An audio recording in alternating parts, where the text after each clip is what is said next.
Masturbation ఒక exercise కాదు. And muscle strong అవుతుందా అంటున్నావా?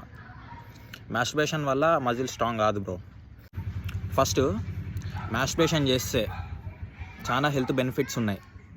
అది కాకుండా టూ మచ్గా చేస్తే దానికి డిసడ్వాంటేజెస్ కూడా ఉన్నాయి.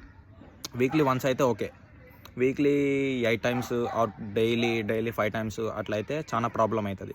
మాస్టర్బేషన్కి మజిల్ స్ట్రాంగ్ అయ్యేదానికి అసలు లింకే లేదు. ఎట్లా అంటే నువ్వు ఒకవేళ మాస్టర్బేషన్ చేయకుండా ఒకవేళ జిమ్ చేస్తే నీ టెస్టాస్టెరోన్ లెవెల్స్ అనేవి హై అవుతాయి. అండ్ ఒకవేళ నువ్వు వీక్లీ వన్స్ మాస్టర్బేట్ చేసినా ఏం ఫరక్ పడదు మజిల్ మీద. అయితే నీకు మజిల్ స్ట్రాంగ్ అవ్వాలంటే మంచిగా ట్రైన్ చేసి మంచిగా న్యూట్రిషియస్ డైట్ ఫాలోగా. అయితే మాస్టర్బేషన్ అనేది ఒక యాక్టివిటీ. పర్ మినిట్కి వచ్చేసి 6 to 12 క్యాలరీస్ అనేటివి బర్న్ అవుతాయి. అండ్ వెయిట్ లాస్ కూడా అంత ఫరక్ పడదు మాస్టర్బేట్ చేస్తే. ఒకవేళ నువ్వు మాస్టర్బేట్ చేసి